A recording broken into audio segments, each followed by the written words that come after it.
Hello, everyone, and welcome to the OCO draft analysis for the Dawn Division. I'm your host for the evening, split second place with my co host, Dev, and we also have a very special guest and a new member of our content crew, Moon. How are you guys doing? Doing pretty good. Doing good. Very excited to be here. Yeah, definitely very excited. I'm glad that the Dawn draft is officially over. We're somehow all in the Dawn division, so all of our drafts are done. We're all very excited, I assume, to get into the season. Oh, yes, I think we have some pretty big titans for this season. I think it's anybody's game up for grabs, and one way or another, there will definitely be plenty of content to see. That's definitely for sure. Well, in that case, let's get on to our first segment. That's not on my bingo card.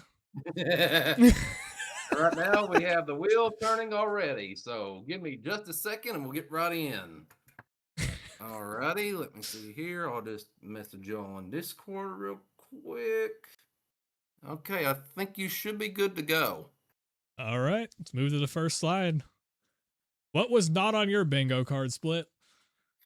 I got to say, it was kind of shocking to see Mega Charizard Wide not be picked as the first or second Mega. You really caught me off guard with the King Gambit. I'm not saying it's a bad choice. I just was really surprised to see the fact that it didn't go first or second pick, as much as we see this thing running around in every format right now in Champions. Yeah, that's definitely true. I mean, the reason I didn't want to go Charizard first pick is because then somebody sees Charizard get picked, and the next 20 picks are trying to kill that Charizard. Well, Right. what And about I had second pick. But I thought that's no fun. If I take Mega Charizard Y, I'm not going to have any fun this season. So I wanted to pick something a little different. I'm not gonna lie. When I first saw it, I was kind of like, "Cool, we're not running the Dondozo thing again." We all collectively agree not to have Charizard in this draft, and it's like, oh well, I guess we were just in the process of waiting. Well, guess who picked Dozo, and then also guess who picked Charizard? Yeah. Right. Thankfully, and I guess we'll have to see this later on, but I could be wrong, but thank God he doesn't have a Perish Trap mode. Oh, God. Because I know it would be brought against me. I'm glad that Mega Gengar was picked before he got up. True. Well, what I about guess y'all? going on to the next one. Oh, never mind. You can go. What was on y'all's bingo card out of this list? I see Frostlass and Dragonite, both of which were kind of surprising. I guess Dragonite to me doesn't surprise me a ton, just because even though it does have a ton of utility, I feel like just getting normal Dragonite kind of feels like you're getting that same Pokemon without like having to be locked to that item slot. Like, yeah, Mega Dragonite's good, but like normal Dragon, I think is just better for draft. At least that's kind of my opinion with it. Especially in this league where we only had 2 Mega spots, right? So sacrificing a Mega spot on a Pokemon that might not even Mega Evolve a lot of the time was a little bit tricky. Yeah, That's true. I think as we see later, there was someone did draft Mega Sableye, but they didn't realize that there was the 2 Mega slots.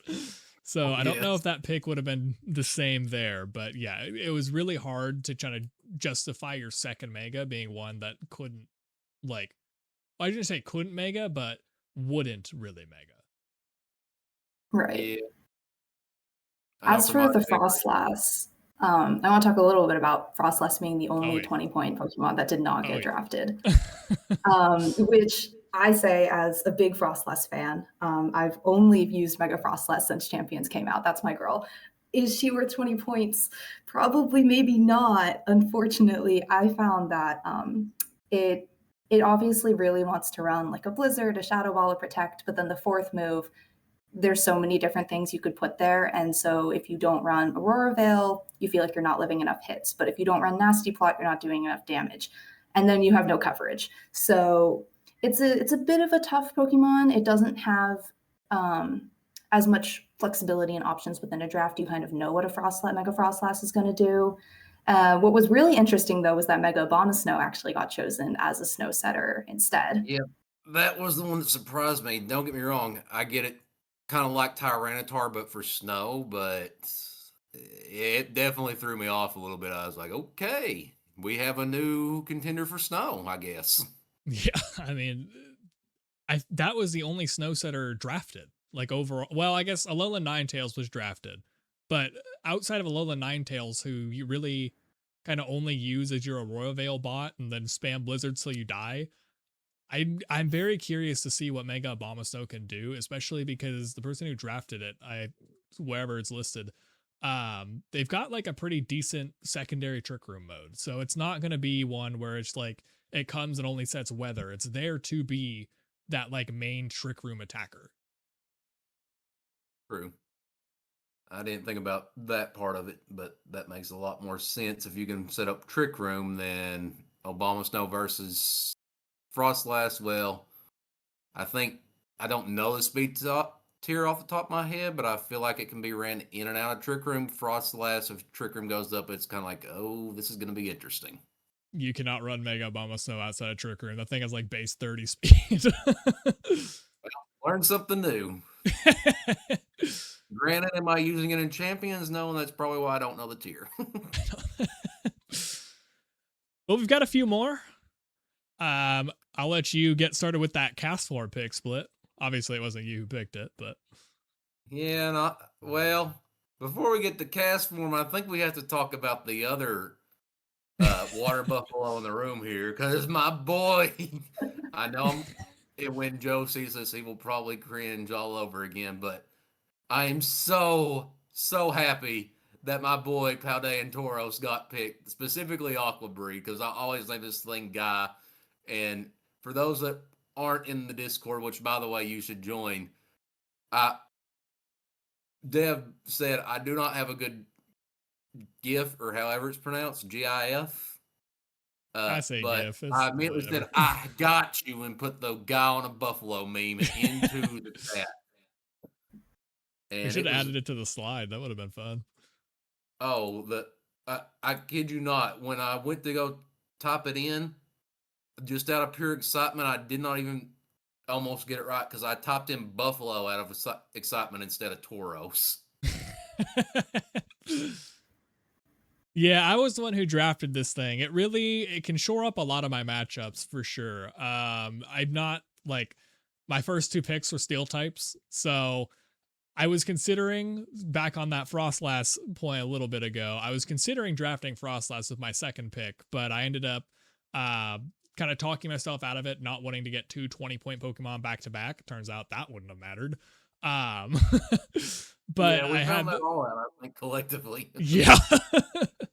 I had 3 Fire Week Pokemon drafted in my first 3, because Vivian was my third pick. So I kind of had to work around that kind of big fire weakness that I had. So I drafted Rotom Wash, and then Paldean Tauros was available pretty much the entire time. So I took it with one of my final few picks, and it can destroy screens with its signature move, Raging Bull. I mean, kind of signature move. All Tauros got it, and there's 4 different ones.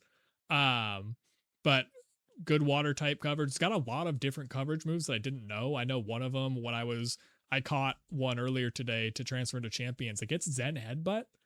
I didn't know it got that. So that's a plus. But yeah, just great, like good speed stat.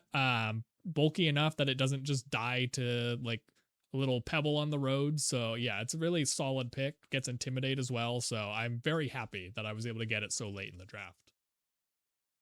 Also, I will add, if you want to set up, there are multiple ways to. You have Trailblaze for speed if you don't think you're fast enough.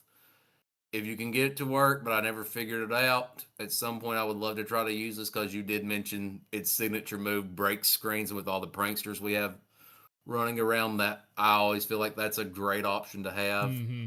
Intimidate, should you need it. And the one that I haven't quite figured out yet, but would love to see somehow work, is Bulk Up, and I think it still has Body Press, but, you know, Arch also lost Body Press come champion, so I don't know if this thing still has it or not. Yeah, I need to check. I don't know. But what are your thoughts on Tauros Moon? You're quiet. I definitely looked at a few of the Tauros just because I didn't have an Intimidate user on my team, but a lot of them had pretty significant type overlap, and my type chart was not looking super great going into the last few rounds. So I was pretty content to let somebody else grab that. But I totally see, especially with your fire weakness, that this guy's a pretty solid pick. Yeah. I will say I was very torn between this Tauros and then the normal form of Tauros, so I guess the Cantonian form, because of Cantonian's hidden ability is Sheer Force instead of Cudshoe like the Paldean forms. So being able to do just that extra bit of damage, I thought might be good, kind of, because I don't have a normal type on my team. Maybe that normal type damage could have been good, but I decided to go water type's probably better, and I'm not that weak to fairy or anything, so where my head was at. Yeah. But we can also get back to cast form. Very much shout out to our pre-draft show that we had. I was not actually expecting this to get drafted, but I think for literally 1 point, I don't think it's the worst thing. If you set up rain, push comes to shove, you give it a life orb or a choice scarf, and it matches its topping with weather ball. I think Yeah, for most of it them, maybe yeah, not it does. Yeah. And then, of course, we have all the prankster monsters. I like to call it the prankster purge because these things went basically start around 2, no later than probably round 3, if I remember right. Yeah, I think the only one that was left to a little bit later might have been Lipard, but yeah, they were all Lipard went really quick. early, actually. I think Klefki was the last one to go. You're probably right. They were all gone by the time they got back to me. So. Right. Yeah, this was really interesting. I think Whimsicott went maybe round 1, if not round 2, and then Grimmsnarl ran right away as well. So by the time it got back up to the start of the draft board where Devv and I are, I was looking at the board and thought, I knew I wanted Meowstic, and I was like, I need to take Meowstic now, which taking that third pick being the second pick in the draft felt really early, but then I was glad because as we went further down the draft, people just started taking every possible prankstermon that was left, except for Mega Banette, I guess. But everybody else went. Yeah, me and Mood almost had a feud over the Meowstic. I was like, well, crap, the Kalos team dream is dead. Sorry, but it was it all worked vision, out because truly I was really going for Sableye what I wanted as long as I got that. But I was like, there's no way I'm getting this Moggy's right in front of me and I'm sweating bullets, but somehow I managed to grab my little gremlin from Hopkinsville. Well, with that out of the way, let's move in to our sleeper/value picks. First ones we got are my favorites, the elemental monkeys. I've covered these enough. 101 speed, you outspeed all the base 100s. You speed tie Mega Glamora, which I don't know why you would want to speed tie Mega Glamora. That's not something that like you really get value out of. But fake out taunt from all of them. Yawn and Will-O-Wisp on Simisear. Very nice to have. Very great utility in a pinch. I can definitely see Simisear being like kind of the secret MVP of my team throughout the season, assuming it doesn't like die. But yeah, I've covered these enough. If you guys have any thoughts on these, we don't really need to go over them again. But I mean, I think you've covered them probably pretty good. You definitely taught me a lot about them to where I was like, if it wasn't for what I drafted turn 1 to Aura Farm, I probably would have picked the other one. I do have one funny calc is I was looking earlier today because my round 1 matchup is against Mega Staraptor and Seabad. Simisear Overheat can one-shot Mega Staraptor with Helping Hand. Wow. Yeah, it's stupid. Don't overlook the monkeys, folks. Yeah. Next up is Lipard. Lipard, as Moon said, went very early. It's a pretty decent prankstermon for relatively cheap in the terms of like how much prankstermons actually are. I always forget that this thing gets fake out. But Encore Thunderwave for speed control, kind of just making sure nobody can set up on you. Rain Dance and Sunny Day for your weather support. I mean, like, this is just what you want out of a prankster Pokemon. I know it used to have like back in Gen 8 that like weird assist thing where you could assist and Or maybe that was even earlier, but yeah. Liepard, very good prankster Pokemon. I haven't ever used Liepard. I'm not sure. Have you guys ever used Liepard before? I have not, no. Um, maybe very early back in my first days of X and Y competitive. Otherwise, probably not. I don't remember enough about it. And to be honest, when Moggy got this still the pick for Prankster after I drafted uh Sableye, I'll be honest with you, I was like, oh yeah, I forgot that's a Prankster mine. So That was my wasn't even exact on my reaction. radar. I was like, Liepard? Why Liepard? And then I realized, oh, it gets prankster, right? I think it also gets foul play too, so it can do some decent damage as Oh, well. But I surely it mean, does, it's a yeah. dark type, so I think all dark types get foul play. Yeah. It's the way I would probably describe this is it's faster Sableye with can actually use its physical attack outs. Uh, Granted, you still have foul play, but I think it actually has a decent physical attack to take advantage of. Yeah, I think also the kind of downside of it is it doesn't have screens, so that just makes Sableye a little Right. bit more valuable in that regard. But I mean, still great pick. Oh, yeah. Next up is kind of a surprise. It's more Pecco. Yeah, it's I it kind of overlooked it, and after overlooking it, I was like, well, crap, that would have been a great electric type to have, but it still worked out for me. But uh, there's also the fact that not only do you get aura points for taking this, it also gives you aura wheel if it needs to, and one of the few moves that switch toppings in between its ability. It can be electric type or dark types. The only thing is you kind of have to plan on when you want to use which move version You of don't it. really get to pick.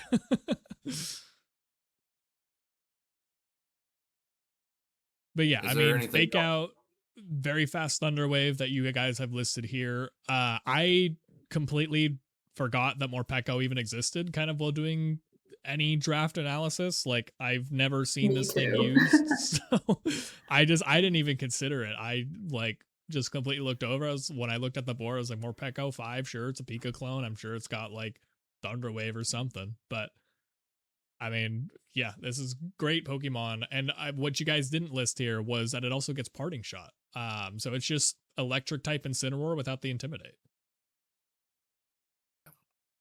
Yeah, that's gonna be definitely a minutes to play different ways, whatever people want to use it for. So, um, Mm. the only reason I didn't forget this is because of the DLC, and I'm pretty sure if I'm remembering right, I think Harmon had it at least in the Kitakami DLC. I think that's I right, sped yeah. through those battles. I do not remember one bit about them. I only remember it because it was like, oh gosh, why are you bringing this out in the face of Okidogi? It's going to die. Thankfully, though, it did just T wave and then get on to the next thing, so it wasn't the end of the world. This is your little buddy Split. It's Ditto. Yeah, for those of you that don't know,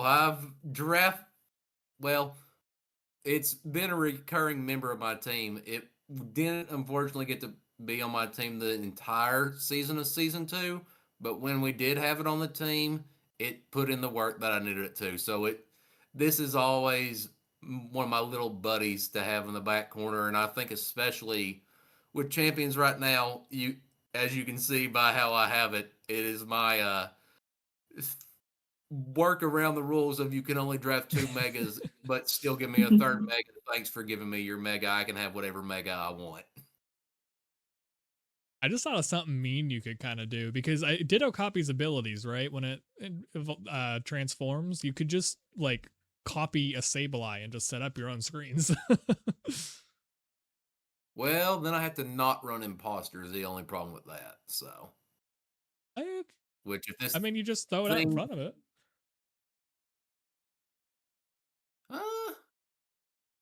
I think it has to be the opponent. So that was, I guess, if someone's having Mega Sableye, that works. But Yeah, I think Splits Oh, drafted the because you Sableye, have so Sableye. Duh. Yeah, I had yeah, you might need to that was copy someone I else's for completely your like one. blanked on you having Sableye. it's okay, we got you a pass. There's a Mega Sableye running around, so it still can technically work. Yeah, that's what I was talking about. But yeah, he's always a Yeah. little goober, but I love him. So now we Now, get to one Alright. for Moon. Yeah, this is mine. I drafted Blaziken for 9 points. I was looking for some very fast, very speedy offense, specifically something that was actually faster than my Mega Metagross. That was the fastest thing on my team. And for 9 points, this thing seemed like a pretty great option. Obviously, very good offensive Pokemon. It's got good physical damage, but also I saw that it got coaching, which was interesting because I've been thinking about how if I want to build my team around Mega Metagross, that's not a Pokemon that can boost its own attack very easily. It does get like Iron Defense and it gets Agility, but those are not attack boosting. So I thought it would be kind of cool if I could put the Blaziken next to the Metagross and help set it up a little bit on top of the offense.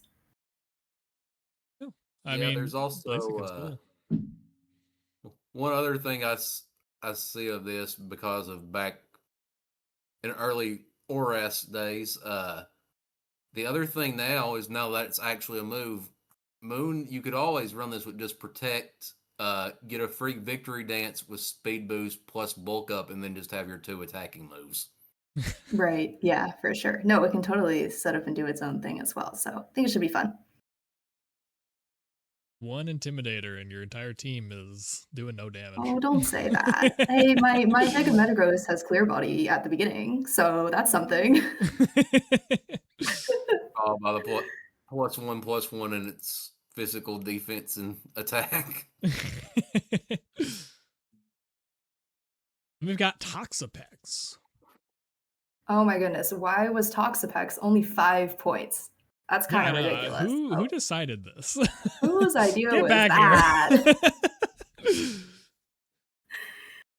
I mean, He's gone Toxapex forever. for 5 He made this points, I mean, decision. yeah, that's crazy. I actually had my eye on this thing for quite a while. If I hadn't, I took Mega Blastoise second, so I had a big water type already. So I was like, let's not do the overlap. But I had my eye on this guy from my very first look at the draft board because obviously it's known for being crazy defensive, really bulky, really hard to take down. Can just sit there with infestation, toxic, click recover, etc. So really great defensive staple for only 5 points. And then obviously, like it's wide guard support, and then it has its unique protecting move in Baneful Bunker, which is also, contributes to its longevity on the field. Does Baneful Bunker, is that one of those where it's like the Gouging Fires Protect where you can still like do Spore and stuff through it, or is it like Spiky Shield where it like no status moves also affect it? I haven't used this since Sun and Moon, so Yeah, that's a good question, really actually. I don't totally remember. I don't actually know that. I want to say it functions more like Spiky Shield, and Burning Bulwark was the weird one where that happened, but I could be wrong because it may also be that it goes through this and potentially goes through King Shield, but once again, I don't know that off the top of my head. So I should know this, but I don't. So I'll be honest, the way I run this back in the day was not necessarily using Regenerator. I had the other ability of using with Merciless, and so I would find a way to just basically Toxic or just hit Baneful Bunker reading into the hit, and then have Merciless go with Black Sludge, followed by having always crit with back when this thing still got Scald, and also Venoshock to have a critting base 120, 130-ish poison type move. Yeah, I mean, super strong, super defensive. The only reason I didn't consider this thing more is because my team's more frail than I kind of would like it to be. And with Toxapex, you kind of need to be able to live hits because, like, Toxapex isn't really doing damage by itself. It is just kind of trying to whittle things down. So if you have, like, if your entire team goes down, then it's like 1v4 versus Toxapex. I get it's tanky, but it's not that tanky. So Right. you Yeah. kind of need the right team for this to function. Yeah, but I apologize. This still shouldn't have been 5 points. On behalf of the committee. All right. But That's all of ours. So unless we yeah, have any quick ones.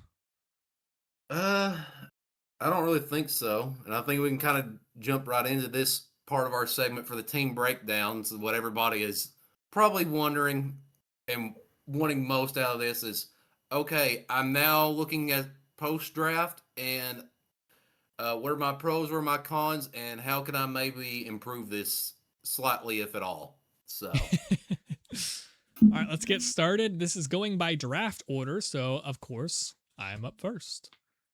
So I can go over my team. I think the pros of mine are it's pretty fast. With good speed control, I've got tailwind options with Vivian, and then multiple trick room setters with Banette and Gardevoir.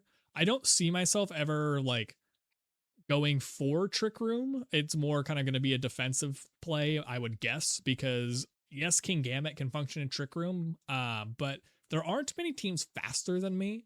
Mega Sceptile has base 145 speed, so this thing is just outspeeding, I think, everything minus like Mega Aerodactyl. Um, Vivian is very annoying to deal with, especially if you're slower than it. So running a choice scarf, as people have seen on ladder, this thing just can kind of wreck your entire game plan if it just hits one sleep powder. And with scarf, you can kind of hit multiple because you're putting to sleep the one thing that like can hit you. And then if everybody's focusing Vivian, then you leave like King Gambit to set up, you leave Mega Lucario to set up. Um, I won't be blown up by fairies. I've been using Scrafty on the ladder, and I am deathly afraid of fairy types, so that kind of accidentally influenced my drafting decisions of 2 steel types right away. But yeah, I've only got one actual fairy weak Pokemon in that Tauros, and I don't foresee myself ever getting into a situation where I have to bring Tauros out in front of a fairy type. Lots of ways to status. I prioritize trying to annoy other people more than get annoyed myself. So Simisear, Will-O-Wisp, Vivian, Sleep Powder, Rotom Wash, Will-O-Wisp, Gardevoir can Will-O-Wisp, and Banette can Will-O-Wisp. Obviously, that's not the only like status moves that I can get, but yeah, just a lot of ways to kind of damage mitigate without fully relying on screens, especially because I wasn't able to get a prankster Pokemon that I wanted. Because Klefki is okay. I don't need 3 steel types. So I didn't even consider Klefki. Obviously I don't really care about Intimidate. I've got Inner Focus on Lucario before it evolves if there's an Intimidator. King Gambit just destroys anything that has Intimidate. Then a lot of special attackers, a lot of mixed attackers. Mega Sceptile can be mixed. Mega Lucario can be mixed. Simisear can be mixed. So Intimidate just doesn't exist really against me, which is very great. My kind of weaknesses are I'm not super bulky. King Gambit's bulky, Hippowdon's bulky on the physical side, but otherwise Vivian's pretty frail. Lucario, Sceptile are frail. Rotom Wash is decent. Gardevoir's frail physically. Simisear is a piece of paper. Tauros is fine. Banette is kind of lacking. So can get worn down pretty easily. It's more hyper offensive, but I think with the speed and the kind of status that I have going around, I think that will be fine enough.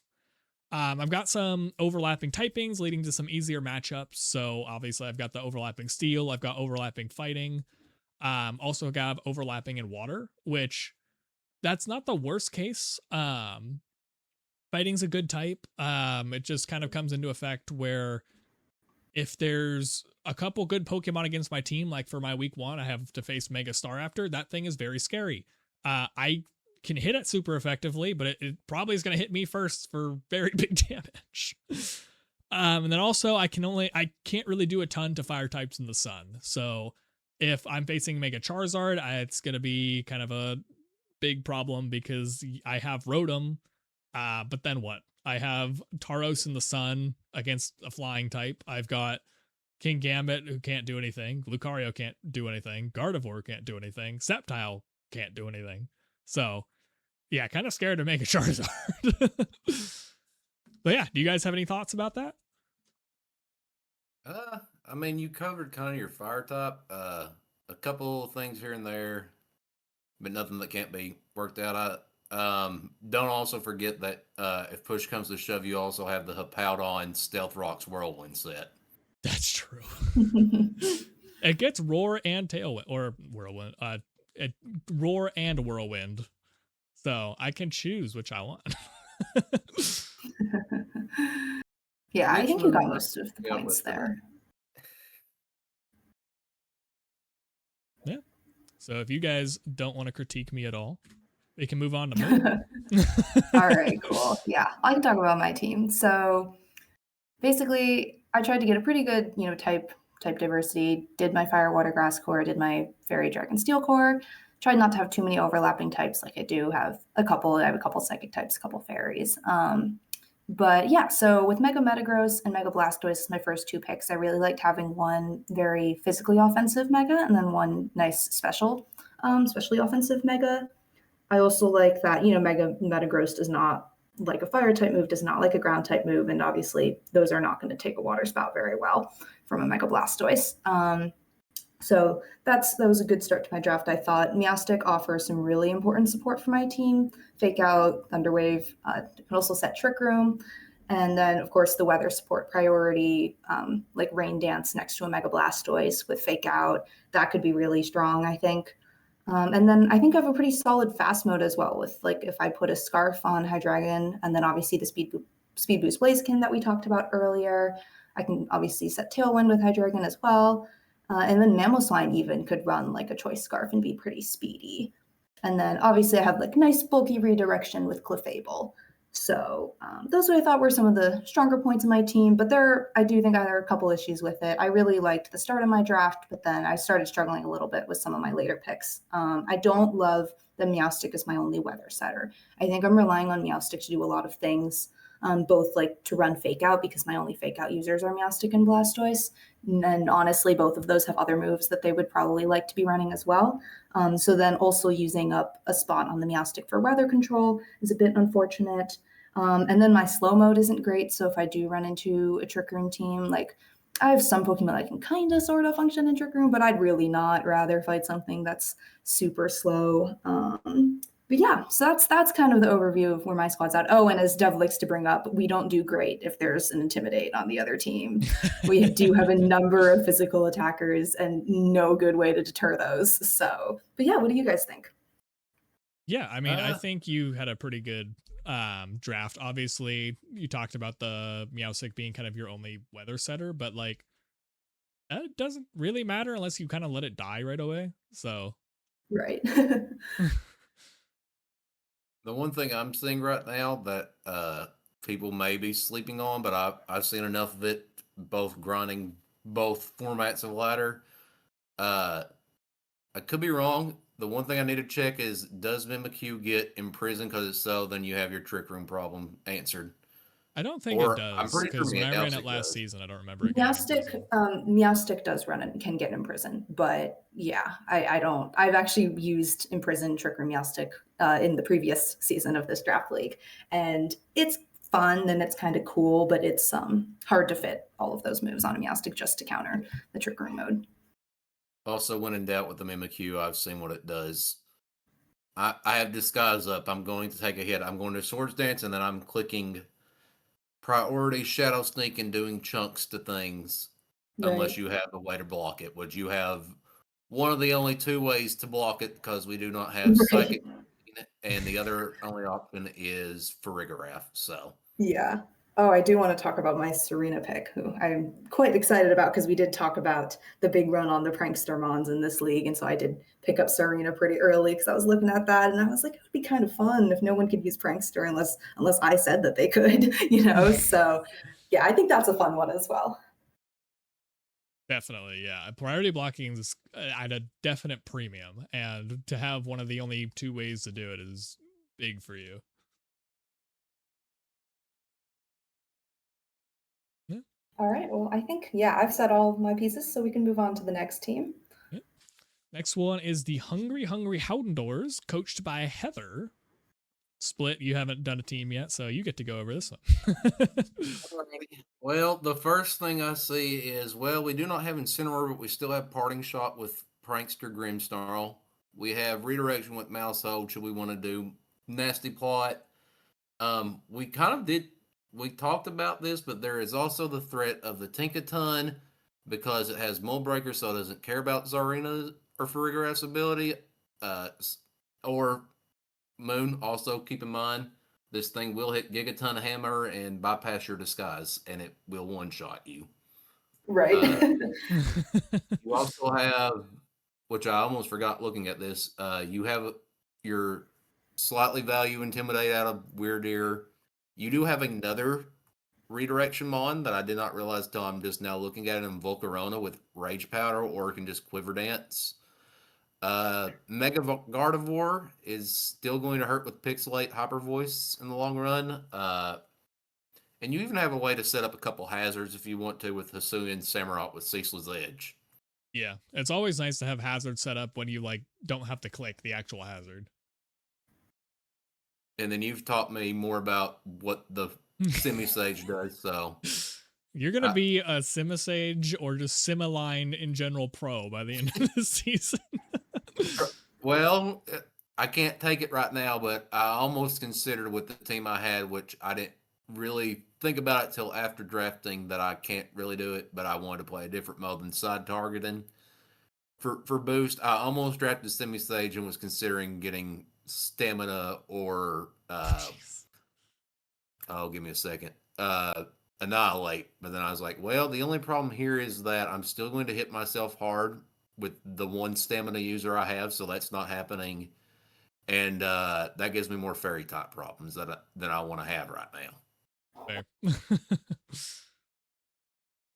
Yeah, I didn't really ever consider the Bullet Seed Simisage into a stamina user, but that would have been good, something good to do.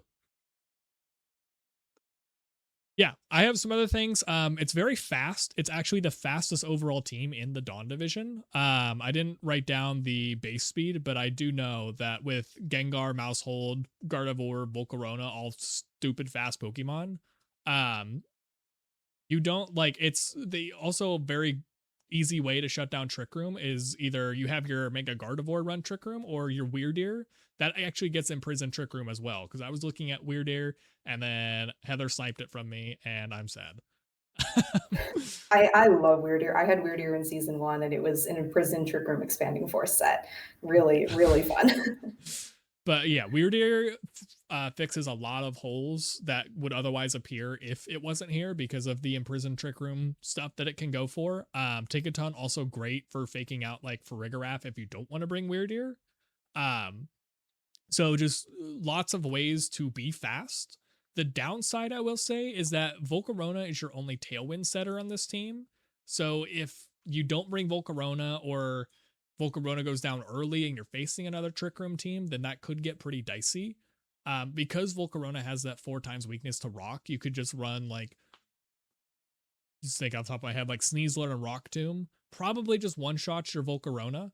And if you sash it, then you're losing sash on Mousehold, you're losing sash on Simisage if like for whatever reason you would want to waste the sash on Simisage, but Volcarona is not the fastest Pokemon, so it can get outsped. So that would be a little bit worrying, though it's got redirection. It's very good. So if you leave Volcarona alone, just Quiver Dances up and just kills you. So go to the weaknesses now if you want. See, I was also pulling up the list, I'll be honest with you. I can start it. For the base average for that, with everything on the team, the base average for their speed, for what they have drafted, comes out to an average of 94. So I don't know what the other ones are, but I just looked it up. Yeah, I think my base, just in comparison, is around like 80 something. So yeah, just very, very fast for this team. Sorry, wow, that was bad. The team is pretty reliant on the megas to actually do damage. You look at it, there's a ton of the supporting mons like Volcarona. I mean, on this team, it could probably be an attacker. Volcarona could do damage. Yeah, I mean, you can set up Quiver Dance. Like Simisage, it's not really doing damage. Mousehold wants to be that support option. It can run Wide Lens Pop Bomb, but that's pretty hit or miss. Like, that's not really a strategy you want to be relying on. Hisuian Samurott can do good damage, but it's not the fastest thing in the world, and on this team it seems like you really want to be fast. So if your mega goes down, then you're kind of relying on kind of hit or miss options that aren't like, you think of like your Garchomps, your Aerodactyls, that kind of thing that you have in the back, your Basque Legions. There's nothing that like will take over the game if the mega goes down, unless you like let Volcarona get set up. You have super weak Pokemon to Samurott in the back. There's nothing that like, you kill the mega and then you're like, okay, just manage the board state now and you'll probably have a good chance to win, unless like the mega's taken out 3 of your Pokemon already, which these 2 megas are very easy to like let that happen, because Mega Gengar Perish Trap and Gardevoir just blows you up with the highest special attack fairy in the game. So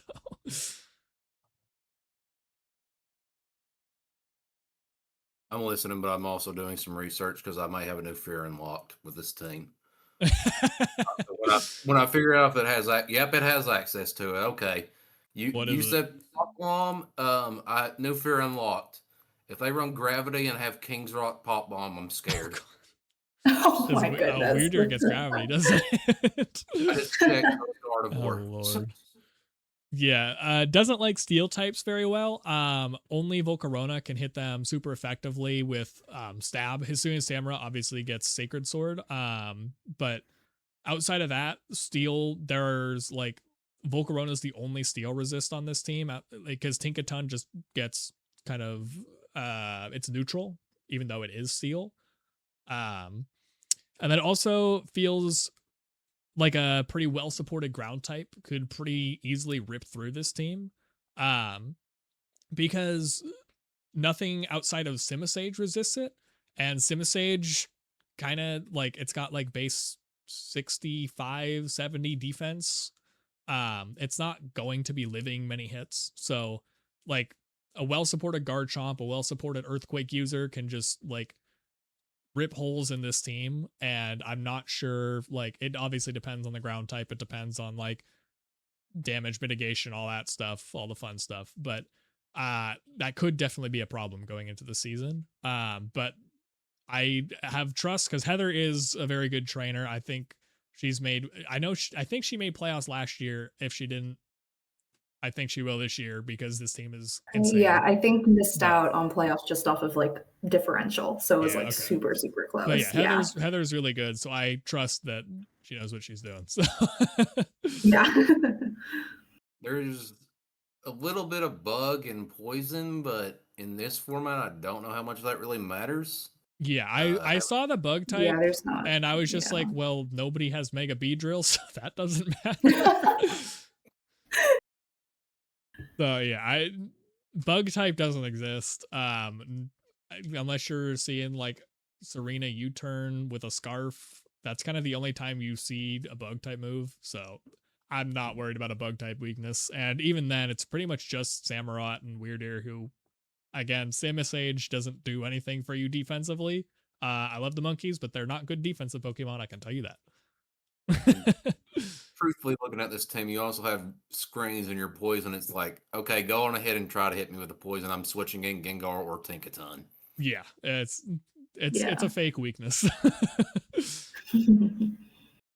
Yeah, I mean, if you guys have anything else, I think we can move on to the next team.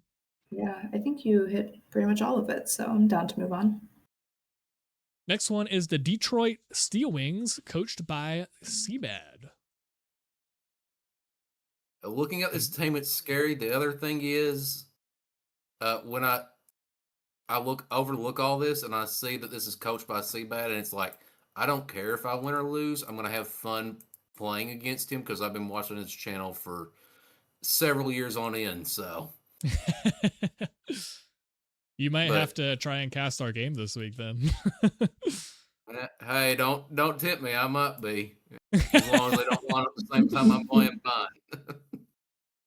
Yeah, I mean, honestly, looking at it's an insane team. Yeah, this team is terrifying. I know, Dev. You're looking into that week 1 matchup, aren't you? Yeah, I'm staring down the barrel week 1 at this team.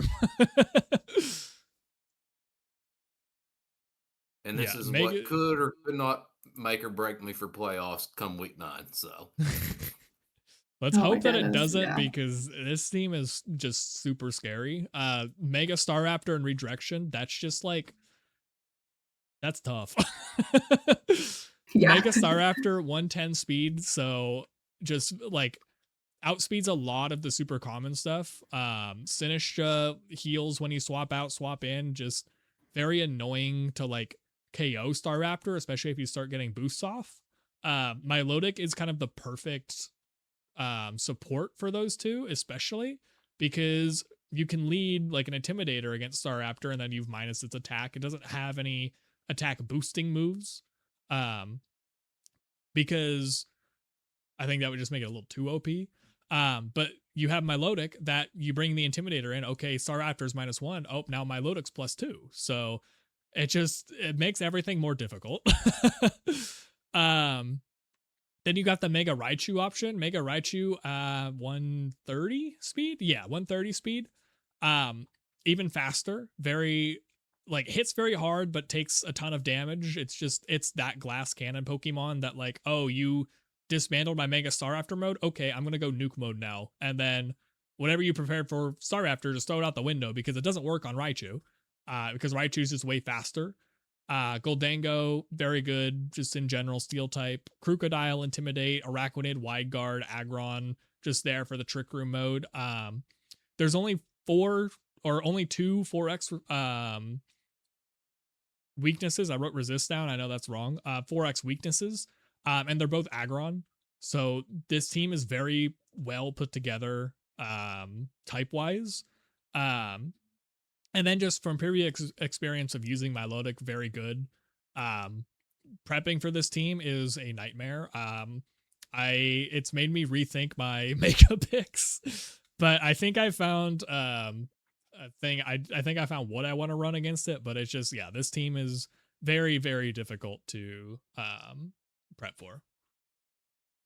Yeah, I'm also looking at it, and also the redirection for all of this is just insane. Mhm.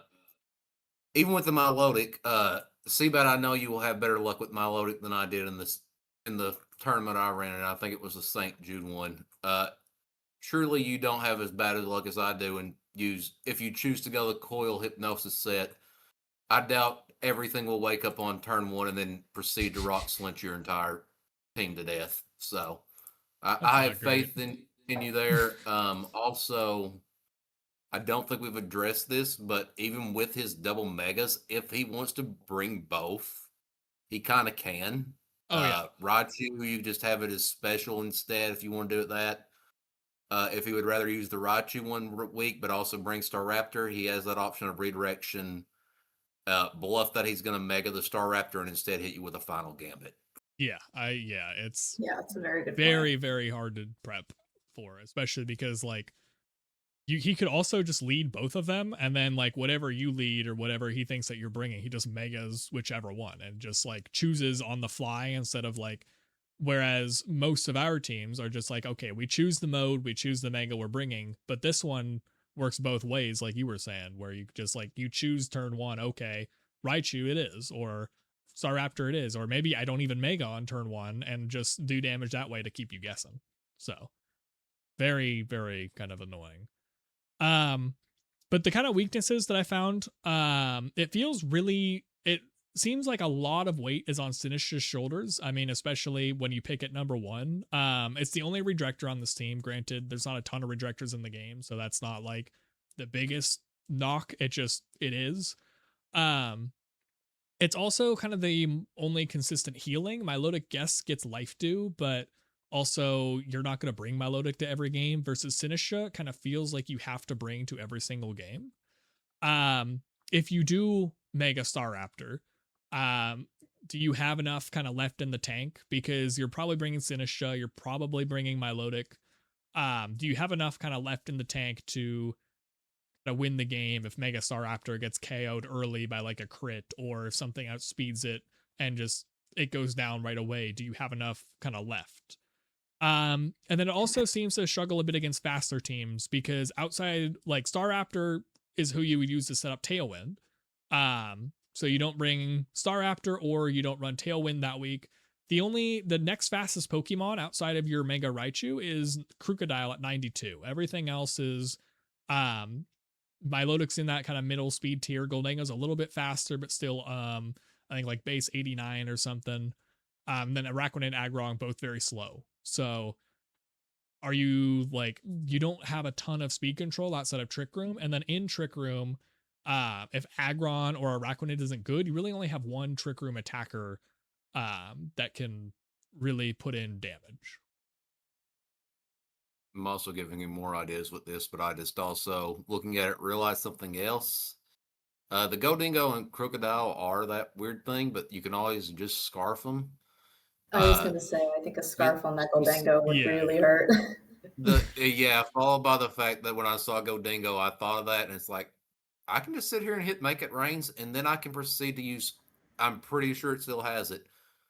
He can bring the tech move of, I'm going to hit Choice Scarf, Make It Rain, and then I'm going to proceed to hit Haze on my Melodic to reset it. Yeah, that would be annoying. Just looking at the list I have pulled up, his weaknesses really aren't that terrible. Sure, you have your biggest problems are electric, but if you have that issue, you just sit on the field with Lightning Rod, Raichu, and base form, so does it really matter? Kind of a fun fact I learned about Lightning Rod before you go into that next thought is because my Mega Sceptile has Lightning Rod when it Mega Evolves, and Raichu has it before it Mega Evolves. So I was like, well, who kind of wins this if like somebody uses Thunderbolt? Who like gets that Lightning Rod boost? And it's actually the faster Pokemon. Both of them don't get it. It's just the faster Pokemon. So just kind of yeah, I didn't know that either until I was like, well, how is this gonna work? I figured it would just go to both because you're probably hitting Discharge, so both get it would be my guess. But I guess I learned something new. Yeah. Probably in that exchange, you win that exchange just because Sceptile has Earth Power. So, and you're also the faster Lightning Rod user. But the other thing that I see more than anything is a little bit of Ice type weaknesses, but no one drafted Frostlass, so does it really matter? Yeah, and then also a lot of that. Also, more than likely, outside of that, you're outspeeding and just clicking close combat and being fine. Yeah, it's ridiculously good team. So, unless you have any other thoughts on it, Moon, I think we can move on to our next one. Yeah, I don't think so. I think this is absolutely terrifying. So, I do not envy you having to prep for that one week 1. Yeah, really saying, okay, you're back in draft league season now. Right, yeah. Next one is the only one that drafted a ice type. I shouldn't say who drafted an ice type. The only one who drafted a snow setter, and the Los Angeles Drampa run by Furion or Bolt Beam BGC. Where is this in my notes? I have gone through all of them and don't see it. Oh, here it is. It was on the same page. Right after the previous one. Yep. Yep. Yeah, so this team's interesting because the Mega didn't actually get picked until the 5th round. So it doesn't have like one of those, big Mega pieces that people are building around, but just a slightly different approach because instead you get Garchomp and Tyranitar right at the start, which is obviously, that's Garchomp and Tyranitar. So they have, a lot of very strong attackers. Obviously, Garchomp, Tyranitar, but Gyarados, even without its Mega form, can still be pretty strong offensively. So that's pretty notable. And then obviously the weather control. I think having dual weather can be just hard to prep for and also just gives you a lot of options. Yeah, I think the type coverage is pretty solid. There's no, super glaring holes or weaknesses that I see off the top of my head. I don't know what you guys think. Yeah, I mean, it's kind of impossible to say like, oh, this one Pokemon that I have just beats this whole team. It's built very well. I think the strategy of not going for a Mega like that is considered top tier was a very good strategy because like what you mentioned, you're able to get Garchomp, Alola Ninetales, Tyranitar, just have that core of like, these pieces can win me the game if my Mega doesn't show up, or if my Mega like gets knocked out early due to a crit, or maybe gets put to sleep. But like, all of these supporting Pokemon can win games by themselves, barring like cast form. Right. I think looking at it, there's a lot of pros outside of just make sure you don't bring double intimidate if there's a competitive or defiant mon on the field. Mm. The more of a, I think looking at this team without seeing anything right off the list to dive in right off the top of my head, I think the real issue is what weather am I going to sit, or am I bringing a nerve on Tyranitar instead with the Alolan Ninetales? Because that's going to be a fight for weather against on his own team. And then the other I thing that comes to mind when I see this team is not necessarily the Pokemon issue, but deciding what items you're going to want to use. mm-hmm. Because it's like there's a cast form. Do I give it, if it's comes, do I give it Choice Scarf? Do I give it Sash?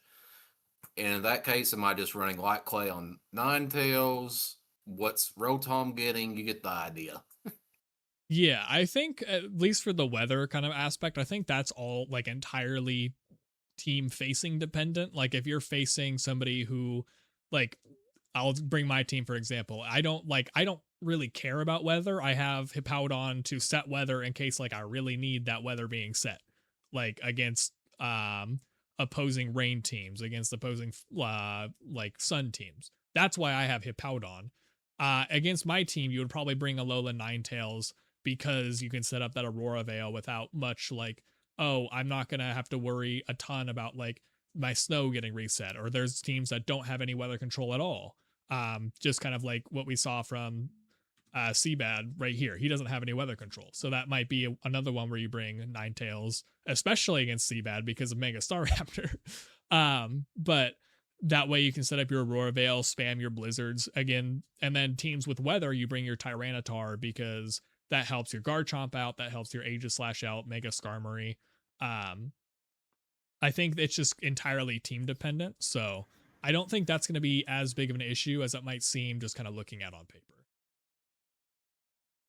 One of also the big pros I'm seeing at this now, even in his megas, you see he can run two different ways, especially the Skarmory. It can be, do I want to bring it more as bulky, or do I want to mega it and be more offensive? Mm-hmm. Looking at his team members, with a few exceptions on there, almost every one of them can be decide, do I want to be special or do I want to be physical this week? Yeah, it's going to be very hard to kind of figure out what they want to be running. Some of the weaknesses that I found, it lacks a lot of speed control. Mega Skarmory is the only one who can set up Tailwind or well, I guess yeah, that's the only thing it can do. It can't really set up Trick Room. You can have Alolan Ninetales run Icy Wind. You could run Tyranitar or Garchomp with Bulldoze, but that seems kind of counterintuitive. Icy Wind's kind of your only real one that you would use.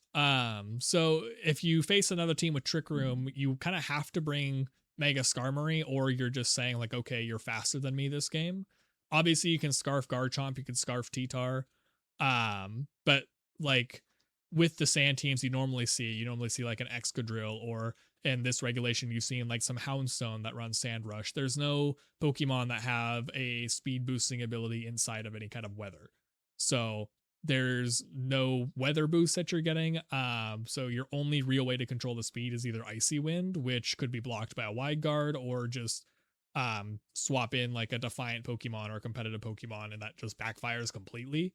Or setting up your Tailwind with Mega Skarmory, which I don't think you'd want to be doing every single game. Yeah, I think I will say that I think you can click Electro Web with the Rotom, but yes, otherwise your point stands. Right. Forgot about Electro But I mean, Web, that's yes. you had the same Wide Guard issue that you mentioned with the Icy Wind. So yeah, they're the biggest, which is kind of a pro and a con. It's going to be the who wins Weather Wars, especially if it's the Weather War against Sun with this team. But that's it could be a pro, it could be a con. It just depends on who's winning it. Which with some of it, it's fine.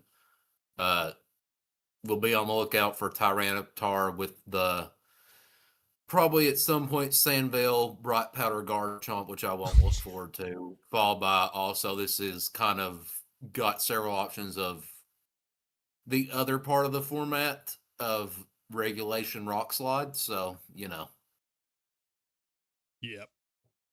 And also, like, this team doesn't really like Intimidate. I know you mentioned that a lot of them can choose to be special attackers, Moon, but a lot of them want to be physical more than They would special. prefer to be physical, yeah. Like your Tyranitar, yes, you can run it special, but it prefers physical. Garchomp, same thing. Arcanine, same thing. Gyarados, same thing. Aegislash, I mean, Aegislash, you can get away with special. I've tried to run special Aegislash before, but it does prefer a little bit to be physical just because of Shadow Sneak. So it doesn't really like Intimidate, but you can definitely get around it. And then also I feel like setup teams might be a little bit of an issue. That might just be me kind of coping. But I feel like if a like Floette can set up to Calm Mind in front of, if like something gets out of position, I feel like it could be a real issue for this team, because outside of Alola Ninetales setting up Aurora Veil, there's not like a ton of kind of setup mitigation that I can see, because there's no fake out, there's no like parting shot, there is Intimidate with Arcanine and Gyarados, but if it's a special setup, then you can't, there's nothing outside of Aurora Veil to kind of say stop doing that. There is slight speed control with the Tailwind on, I think anyway, that Skarmory has it, and I guess you have Dragon Dance as well as if you want to run Scale Shot on Garchomp, but yeah, it's a little iffy, but I think there's plenty here. Don't really know what to suggest though is the only thing as far as free agency, and that's just because I haven't looked into it enough to give any ideas. I think this team is great. I don't know what you would get into free agency right away. I think that would be kind of something that you would see, like, oh, Rotom's underperforming, oh, cast form sucks. But if something feels bad, maybe for the Weather Wars against Sun, you pick up Cleavor and just hit Stone Axe. Yeah, I guess, but hit or miss as well. I really like this team. It was very like interesting draft strategy that I think worked out really well. Next up, the Seattle Super Sceptiles. Moon, do you want to go over this one? Yeah, sure. Well, the first thing is obviously there's the Mega Floette. I forgot to say this is coached by Brandon Elon. Oh, yes. I think I'm saying your name right, or just Brandon. I'll call you Brandon. Yeah. So the fact that Floette took a little while to go, but Floette's here, and I mean Floette is Floette. What can you say? It's overall like a pretty solidly bulky team. Like you have your Incineroar, you have your Corviknight, but even some of their other later picks are also on the bulky side. Has the Mega Abomasnow that we noted earlier as an option for some weather control. And yeah, I think especially towards the end of the draft, which is not something we saw on a lot of the other teams, but this team started leaning a bit more into a Trick Room option, which I think is very interesting, especially given what other people were drafting. A lot of other teams didn't have so much of a slow mode. So I think that's a cool addition.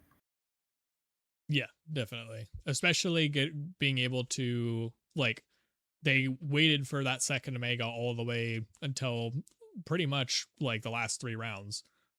Being able to like say, okay, now I see a Mega I want, now I see a mode I want, and then being able to kind of do that uncontested.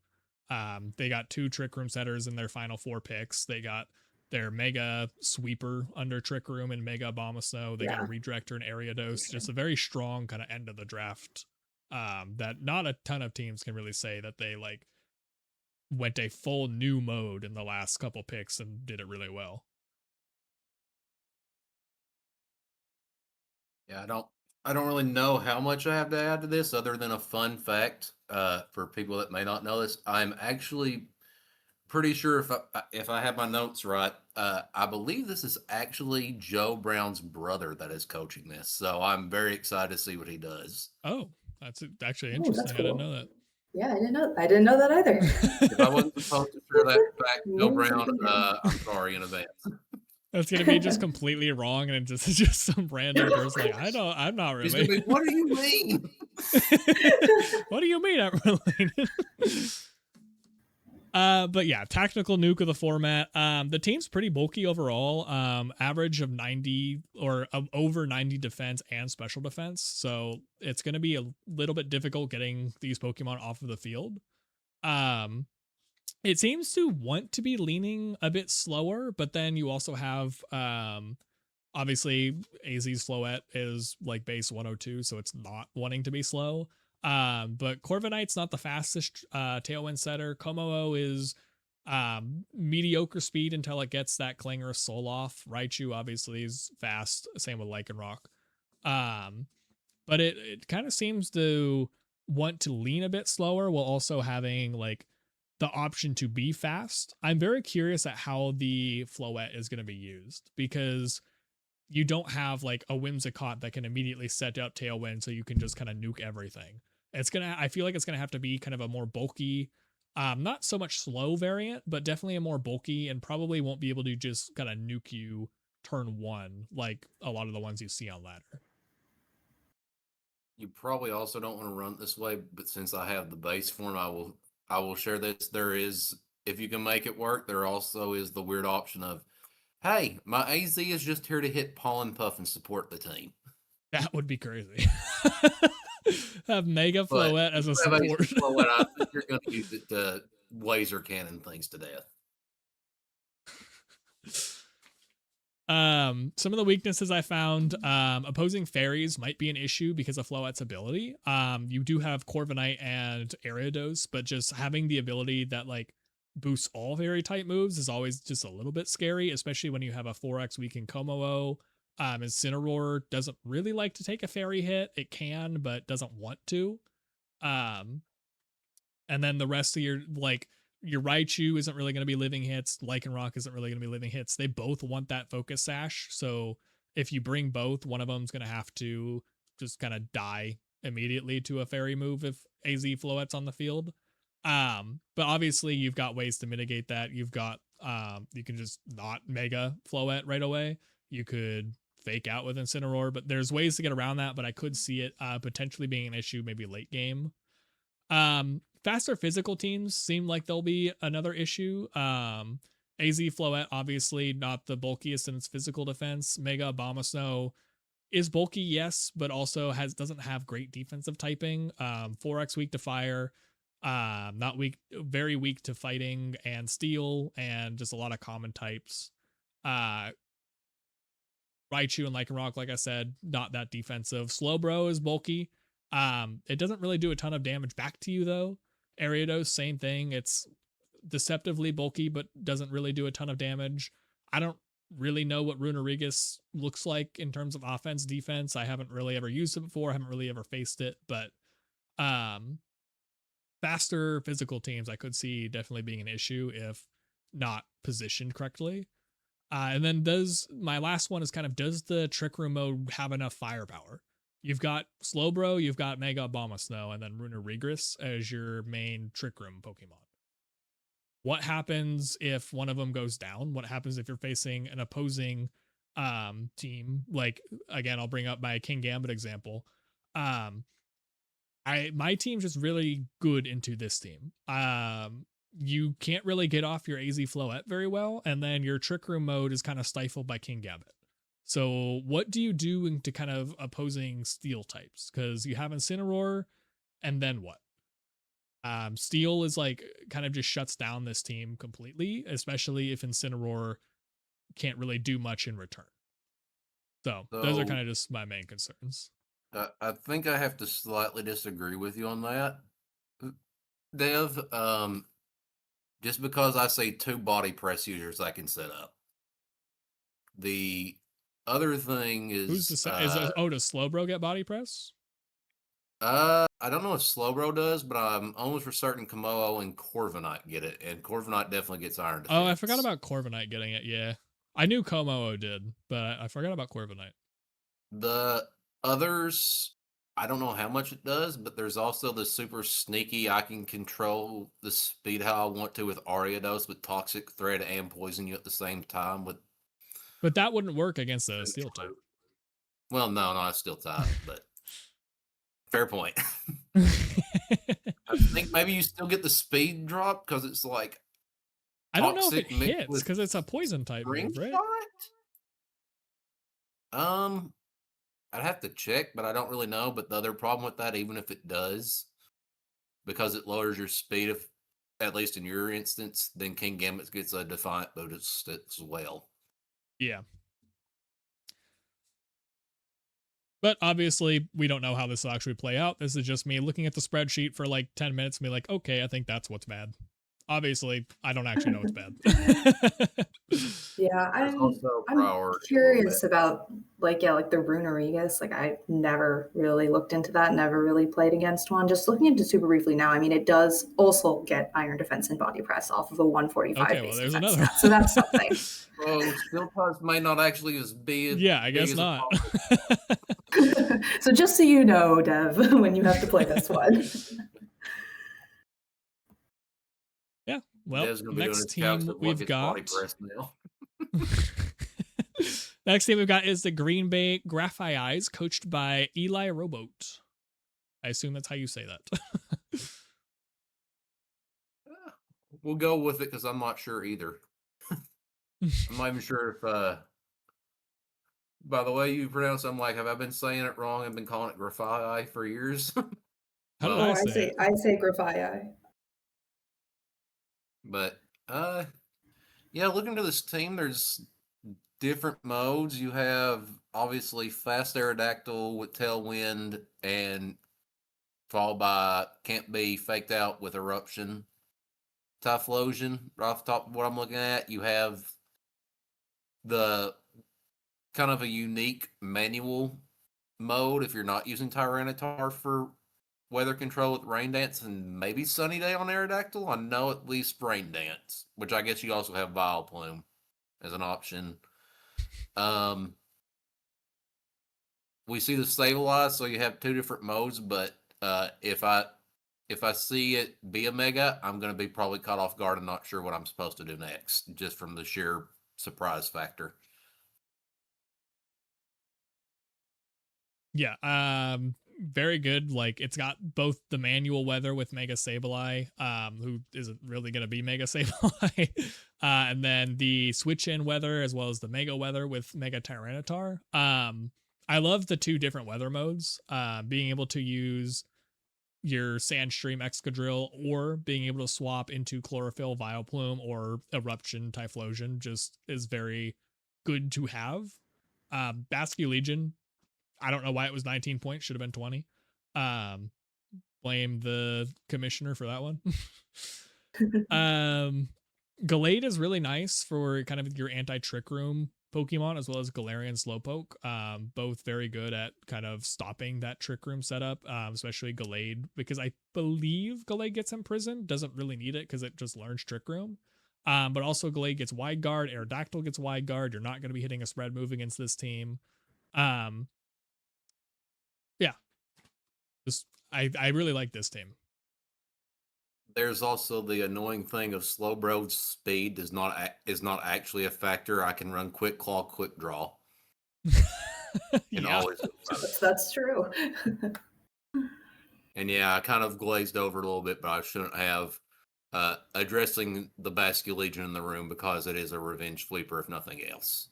Yeah. Yeah. I mean, you can either also just mode lead you off run Sun, Basculegion comes, you run Sand, Basculegion comes, you run into a Trick Room team, Basculegion comes.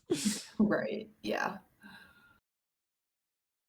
Kind of the downsides I see though is that you really only do get that one Mega because Mega Sableye is Mega Sableye. It's worse Sableye. I said Sableye a bunch in that sentence. But Mega Tyranitar, although it is very good, it's not like good into every single matchup. So if you run into a matchup where Mega Tyranitar isn't that good, you have to rely on basically no Pokemon having a Mega. Mega Sableye isn't, I think it's like, I don't think his attacks are even that good. You're just kind of relying on your Typhlosion, your Basculegion, your Excadrill, who are all very good. But there's going to be some matchups where Mega Tyranitar doesn't really want to show up and is almost going to be forced to because Mega Sableye isn't really another Mega.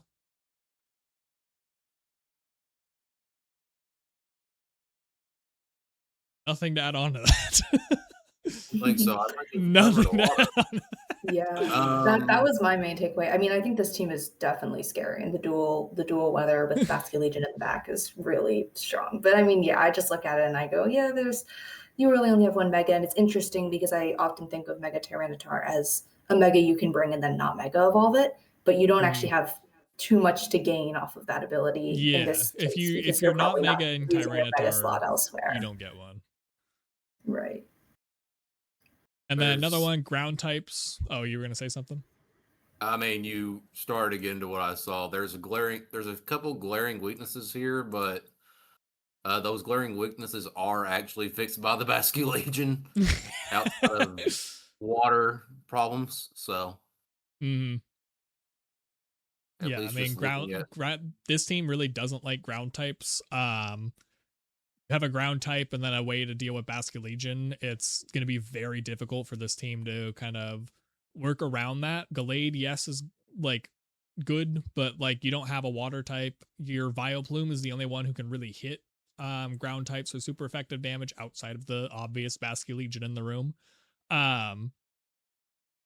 But also if Trick Room does actually get set up, your Vileplume is kind of your only Trick Room attacker. Galarian Slowbro, yes, but I'm not sure if that's enough. But obviously it's a big if Trick Room can get up because very good at stopping Trick Room. But I feel like that could be a problem if Trick Room does end up going up, and then if there's a way for ground types to deal with Basque Legion. So those are my other kind of smaller takeaways from that. Yeah, my biggest con is not really too big of a deal. I see this as Basque Legion is Mr. President and Galarian Slowbro is a Secret Service with a gun. Yeah. All right, nothing else. We'll go on to the Columbus Caridon, coached by Caden. So I guess I can start it off, or you can. I was going to say first when I looked at this team, and this is the biggest con I see right off the top of my head, and it's not really too big of a con. When I first saw Whimsicott and then followed by Farigiraf, I got a little concerned. I was like, okay, this is going to be interesting until I saw the rest of this draft. I'm like, oh, dear God. Because granted, there are two different modes, but they're both different modes. You have Pyroar, which is kind of scary because you also have it paired with the Torco. You have a way to set up Glamora.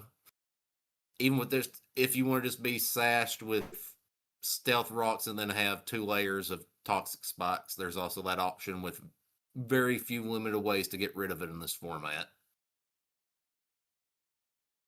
You also have Dragonite, the base form, so you have your item and can run it probably whichever way you want to with other things.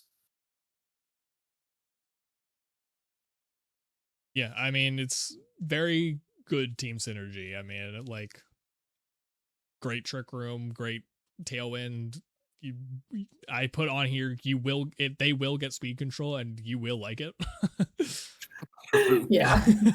Because like, I mean, whatever you try and do, like they have multiple modes for everything. The only kind of concern that I have is how, like, I don't know. It's just like there's a lot that you can do with this team. It's great. I guess really the only true con I see is once again ground types, but I feel like you can still fix that pretty easily. Though I don't really know what you drop. If you drop anything at all. That is kind of another team that has a glaring kind of ground type weakness. I'm kind of sensing a theme here of there's a lot of teams, especially mine, that like hate ground types. You're making me really glad I picked up Mamoswine. Garchomp kind of just rips through this team. Especially like if they say you lead Pyro or Torkoal, Scarf Chomp destroys that. Fake Out Chomp destroys the Whimsicott leads. The only thing would be like obviously you get Trick Room up and then Wild destroys your Garchomp. But yeah, ground type is kind of an issue. I would say also like opposing like rain, especially because there's no water resist outside of Dragonite and Whimsicott, which Whimsicott isn't really known for its defenses. Opposing rain seems like it could be pretty difficult to deal with, especially because Whimsicott's prankster, which means that if say it's like Pelipper, you have your Whimsicott set up Sunny Day, but then you can have your Pelipper use Rain Dance after Whimsicott, so you just get the rain again. So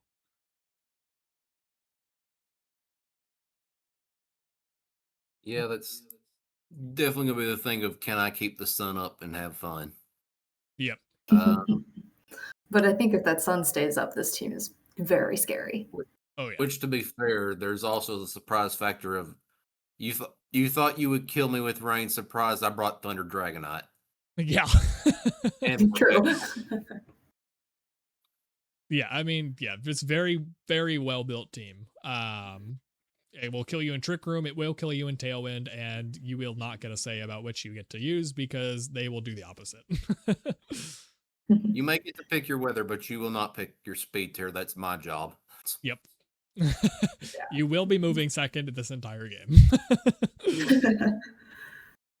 We can move on to our next one, the Southside Sabres, which is not in my note order. So if somebody else wants to start that one.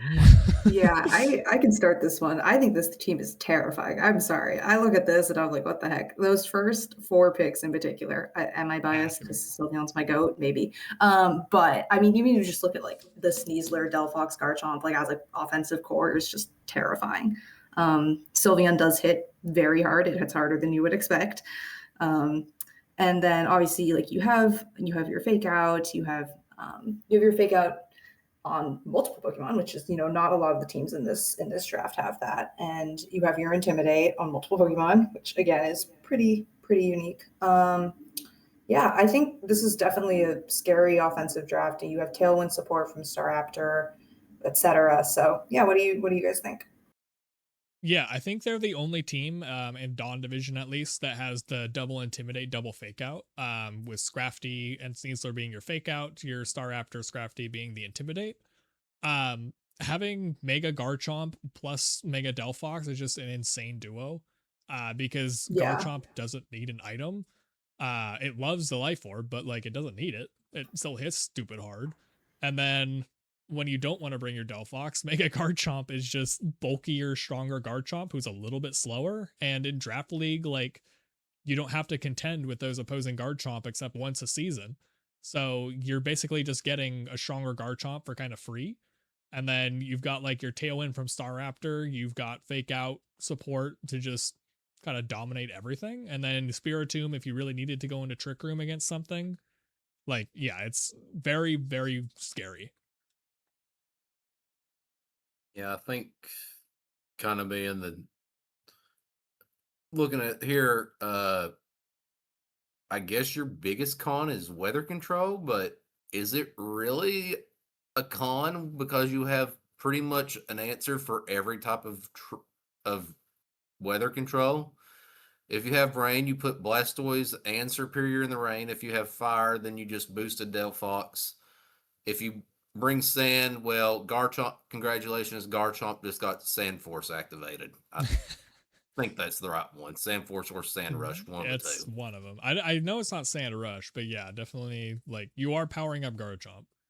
And then Snow, like Snow, nobody cares about because no Snow people got drafted. So Right, except for the Abom Snow. Yeah. I was gonna say if it's Snow, aside from Superior and Staraptor, it doesn't really matter. And if that's the case, hey, Staraptor, hit Final Gambit with a Choice Scarf and take it out. Yeah. Yeah, I like yes, you can't turn off weather, but like who cares? Yeah, if you don't care, it doesn't matter. You play rain, you have Scarf, Blastoise, Water Spout, and then Superior Helping Hand. You just nuke everything. I guess one thing that I'm noticing now might be your slight problems with fairy types. Granted, you have Sneasler, but if it goes down, it's gonna be rough.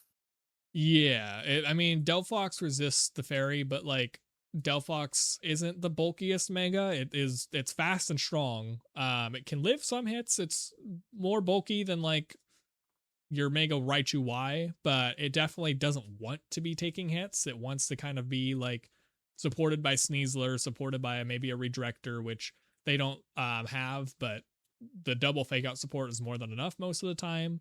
Um, but yeah, opposing fairy types kind of are a problem, it seems like, especially because there's multiple AZ Floettes in the format. Because there's the Mega, there's the non-Mega. Sneasler is kind of going to be, if it goes down, it's going to be very difficult for um the fairies to not kind of run through this team. But then again, they have Sylveon, so one of the big fairy type problems in Right, MB it's is on this already team. on this team. Yeah. As Yeah, and far then I guess, as oh, you can go. Yeah. I was just gonna say, as far as notes of what to pick up, I really don't have any. I think you've got a great team. I don't really have much notes. I'm not saying maybe you find something in the rough, but Mm-hmm. uh, if you're looking for us for advice, I don't have any, unfortunately. The coach of the Southside Sabres, I'm not sure I mentioned it earlier, is lucrative. That was all. Well, All right. Yeah, let's move on to Next the up, next one. we've got our Oh, Zard goodness. Y team, the Right. Sherwood Kodo. Shift It's Trees. always Kodo with the It, thing that you It's create. always Kodo. always Kodo. All due respect, Kodo is a joke, but you've taken Dozogiri and now you have Charizard Y with Aerodactyl. I think he also Right. had Dozo How do we let him Driftloom take also. How do we let him get this? Yeah, I mean, I don't know how we just let him get the best team in MB just by itself. That seems like an oversight. Shouldn't let that happen again. But yeah, No, Zard no, Y, do not super good. let Kodo take meta stuff. Yeah, Toxapex is really good on this team. The only like Toxapex is kind of only paired with Zard Y, and of course the person who plays Zard Y picked up Toxapex, so that's great. You Mega have Aerodactyl, the like definition of a secondary Mega. yeah. I was gonna say you also have Scrappy Kangaskhan, so you don't have to have Lopunny to use it without by Mega, and you just get to click it. And even with it, it's when we were doing this, I was like, this is going to be scary and terrifying. I'm not ready with this. Now I'm also seeing it with this team, just fake out last resort. Oh, it's going to be not that fun of a time to play Yep. against. I really like the Scovillain on this team because of obviously it gets chlorophyll boost. But there was a lot of shenanigans. I shouldn't say a lot. There was some shenanigans back with Caridon and Scovillain where you would spicy extract the opposing Pokemon and go for a Flare Blitz, or spicy extract yourself with a Clear Amulet. I could see something like that happening here similarly. It wouldn't be the exact kind of Go Villain strats before, but it also acts as a redirector. It would set up Pokemon for like Annihilate or for Houndstone or Kangaskhan or even Aerodactyl. Because it isn't the slowest Pokemon. I know it's like not fast, but it's also like I think it can get up to like 130, 140 speed investment. So it can outspeed a fair bit. And I don't think Pokemon like their defenses being dropped by half, especially if they're a special attacker where they don't even get the boost. Yeah, there's also, since you mentioned it's not going to be spicy extract clear amulet, it's going to be spicy extract figured out where the white herb is. Yep. Yep. More than likely, if you're actually going to be using that, maybe ape, but we'll have to wait and see. But also contrary the Malamar with it as well, so that you get like the defense boost instead of just the attack boost. See? True.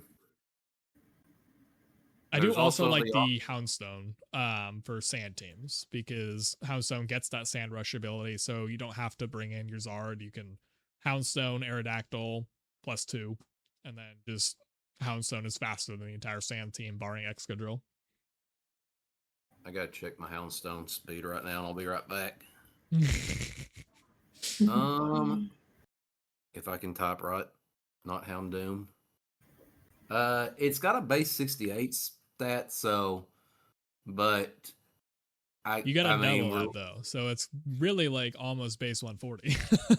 Well, I wasn't necessarily looking at Sand Rush. I was thinking more of I'm going to Choice Scarf this. There's no Sand team, so I'm running Fluffy, and then I have Dollar General version of Basculegion with Last Respects. That's true. I didn't even consider that, so I don't like that. Some of the weaknesses are obviously it is mostly a meta team.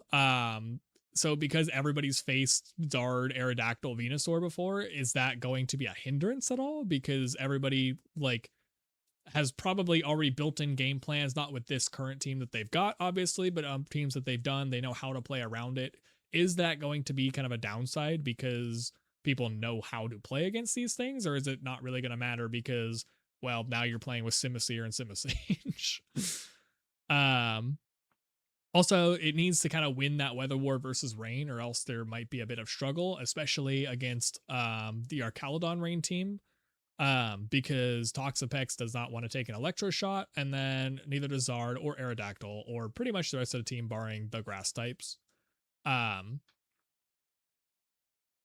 I mean, what do you mean? And then both of the Megas are not a fan of Rock Slide. I know Aerodactyl gets Wide Guard, but Rock Tomb also exists. There are also other rock moves, so having both your Megas being weak to rock type damage isn't the best thing ever, but obviously it's manageable because you see Venusaur, you got Scovillain, you've got Toxapex. It's not the worst thing in the world, but it is something to kind of, if something is going to take down your team, it will be a rock. Yeah, I think that covers a lot of what I was thinking. I think the biggest thing that stands up to me is just the sun mode is so scary, but can you keep the sun up? I do like the Klefki pick a lot for that reason, actually giving you a second option for the weather there, I think is really nice. Yeah, definitely. There's also the option, because everybody else has ran it, to, if you're worried about rain, you pack on the weird move on Charizard of Hurricane to punish rain. Yep. You could, yeah. It's obviously Arch, because that's not going to work the way you want it to. You run Scorching Sands. That is true. All right, then we've got our second to last team, I believe, in the Ivalice Iron Crowns. I don't know if I'm saying that right. It doesn't matter, but the coach is Moggy, one of the other moderators of the division. Yeah, this is also another one of the, oh God, how do we let his get his first 3 picks? Followed by, okay, he's got Liepard. Followed by, once again, oh God, how do we let him get Swampert now? And he has also, if he chooses to bring it a week, he has a Spothra, and it's like, I'm going to speed boost, I'm going to skill swap, and I'm keeping my rain up. Deal with it. Yeah. I mean, being able to pass those boosts to Venusaur and Archaludon is scary. Oh, for sure, yeah. There's also well, it's not exactly an elephant, but that's the phrase. I'm going to address the elephant in the room at the very end of this draft. For everybody, sorry, Moggy, if you were planning on to have this as hidden tech, I'm revealing it now. The threat is detected in Romotis. It has AV the move in Aromatic Mist. If you're not sure what that does, it boosts your special defense by +1 when it clicks the move, and it can side target. Is it only the Pokemon that it targets? I would say so, unless you click Rage Powder or Follow Me. Oh so. Yeah, I thought, I wasn't sure if it was like one of those moves where it like did both of you. Okay. I mean, that's better. So, I mean, granted, the speed stat means, do I get it off if I'm not in Trick Room or not? But it's still something to watch out for. Sorry, Moggy, if I ruined that plan, but I want that out in the open for everybody to know because I already know what that thing's doing. I've been scarred by Rabombies in the past that have used that when they had access to it. Yeah, I mean, this team is super like I mean, it is like the ideal rain team. The one downside though is that you don't have one of your screen setters in like Grimmsnarl or Sableye. You do have Espathra that can set up screens, but do you really want Espathra setting up your screens? It's not the worst thing in the world, but it also probably doesn't get to baton pass anything. I mean, you could run 4 non-attacking moves with baton pass, calm mind, and screens, but I don't think that's the best use of your Espathra. Um, Mega Venusaur loves screens, so does Archaludon with light screen at the very least. Uh, yeah, just great rain team. I like the Altaria pick for in case you don't want to bring rain and you want to go like Mega Venu, Liepard, Espathra sort of thing. That means you can set off opposing people's weather. Gourgeist, Aromatisse for Trick Room, Scizor just to deal with any opposing fairy types that don't get dealt with already.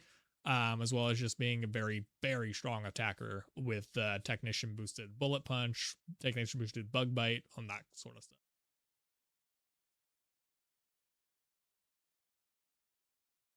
Yeah, I'm trying to see if I have anything else. I think we kind of covered it. One of the other pros, if you're worried about a fairy type with this team, not too much, but I know what Scizor can do. Bullet punch technician. If there's no way to block it, go boom on the fairy. Oh, for sure. Yeah. Oh, I use a lot of fairies and I've been boomed on by a Scizor, so that thing hits hard for sure. But yeah, I mean, Yeah. I look at this and I just think, so how did the previous one was like fully just a meta sun team. And then how did we let this happen where it's just a meta rain team? I don't understand. Yeah, I think it's crazy how he started out with Mega Venusaur as his first pick and then ended up with a rain team. Just kind of funny Yeah. how that worked. Yeah, that was definitely another oversight. Yeah. Some of the weaknesses I had is that if Pelipper dies early, the team might struggle. Obviously, Liepard gets Rain Dance, so you could just manually set it back up again.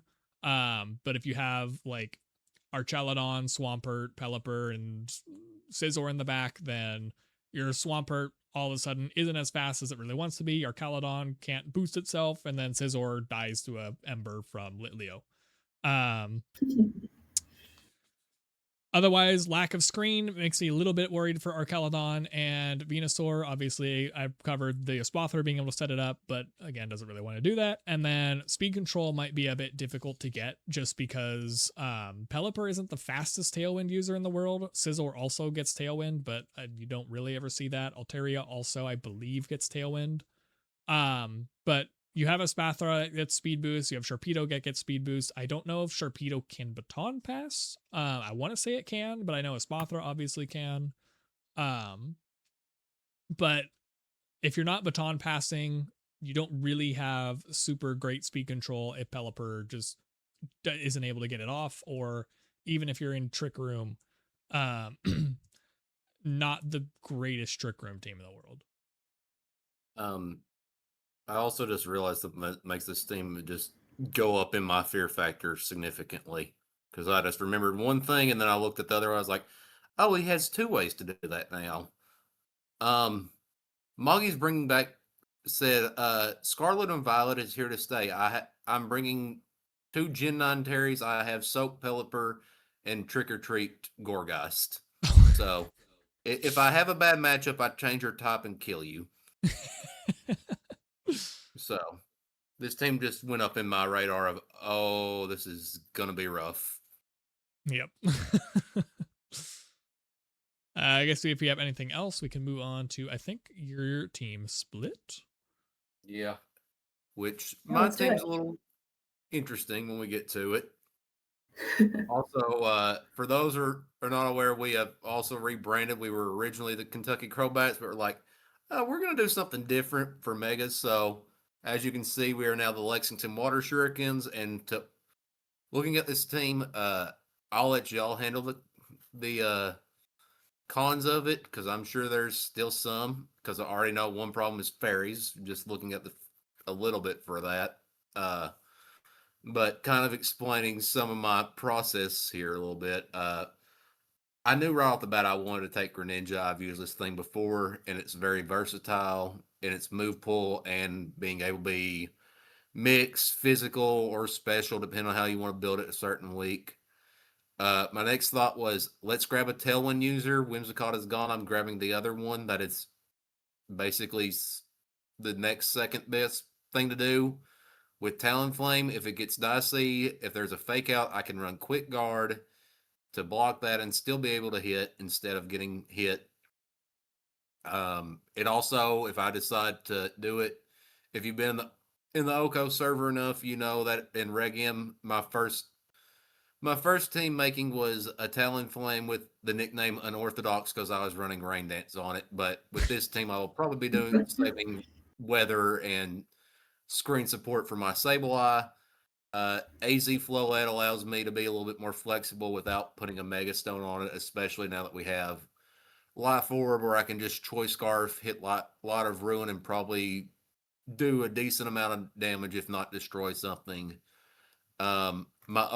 Then we get into kind of some of the more debatable things that I will explain. Overquill, knew I needed a poison type for part of the fairies, and if it's a big problem, I can hit Rain Dance with Sableye and bring Swift Swim that week. I also have some very unique options, and don't be surprised if you see me bring Minimize Stockpile with Barbarage some week. Then I started looking a little bit more. It's like, okay, I have screens, but I don't necessarily have the best Trick Room mode. So that's partially why we took Mudsdale and Mr. Rhyme on this team, as well as Hydrapple. But to be honest, the Hydrapple is there so because I have a fear of missing inaccurate moves.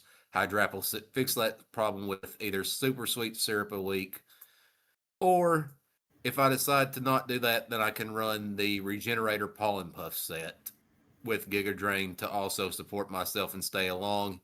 Um, which I'll get back to Hydrapple in just a second. The Mega Excadrill is more of a let's try a new Mega and see what happens. And while looking through the list, I was like, what are my Steel type options? And I was like, oh, let's bring Urshifu back, but just Steel and Ground type.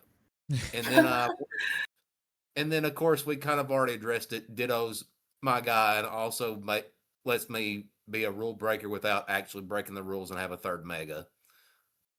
The what else was there?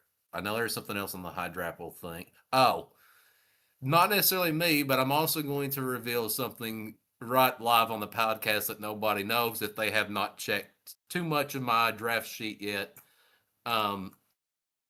We have a word from the 13th member of Dust Division, known as my co-captain, which he thought you thought he was going away. He's still here, and if he messages me like, "Yo, can I play?" I'll be like, "Go for it, buddy." Lebanon Dawn is our co-captain for the team, and he told me, "Dear God, as many times as I've seen this Hydrapple, its moving fickle beam functions like Rock Slide. It always goes off with the boost."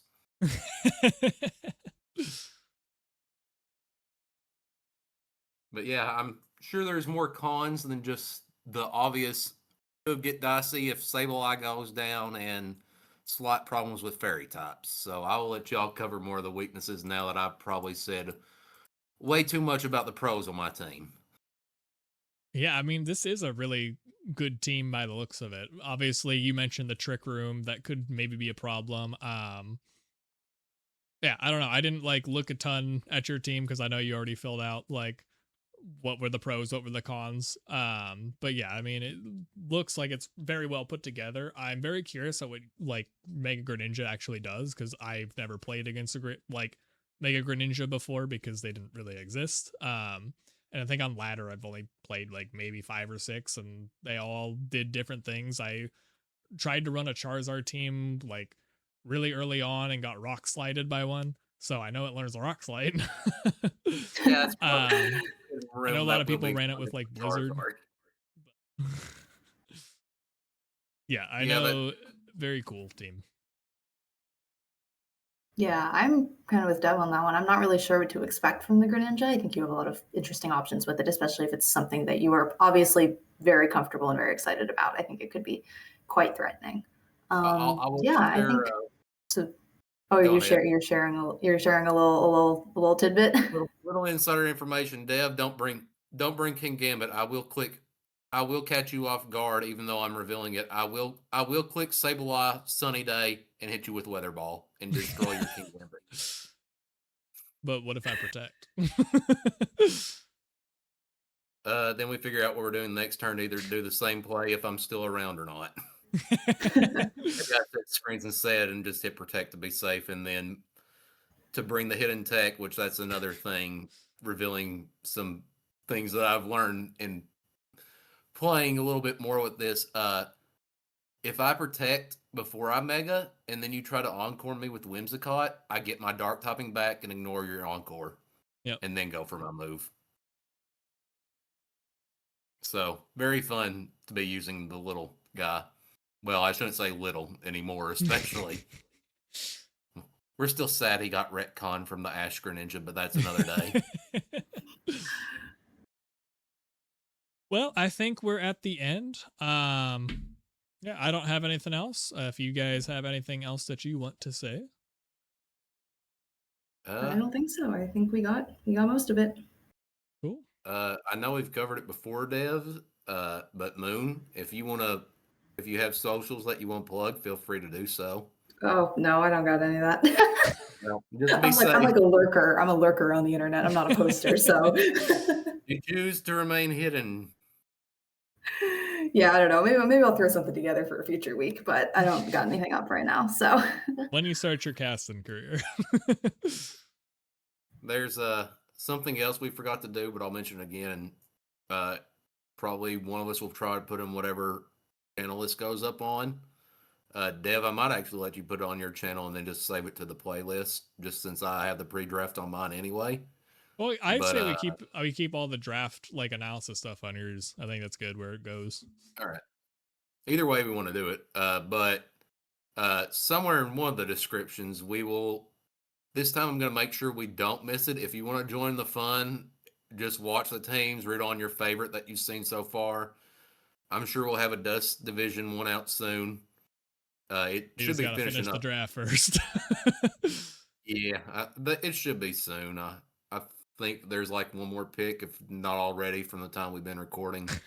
But if you want to join, 2 somewhere in hours the and 5 minutes. Oh my goodness. Somewhere in the description, we will be linking the Discord, I'm sure, for Oko as a special shout out and a thank you for Joe and Sierra even letting us be able to have the opportunity to do all this, because we are very fortunate and appreciative of it. Yep, agreed. Yeah. But yeah, I think with that, that's all we have. I don't know if we necessarily have a outro or not. So, no. I guess stay tuned for just upcoming fade to black. Well, until our soon to be next video, I'm sure we will catch y'all in Oko Discord or from various, I'm sure, lives that will be as the season ramps up and goes on. Yep. Lots of games will be casted, that's for sure. Okay. Well, we'll see you all later. Bye-bye. See y'all. Bye, everyone. It's a terrible outro.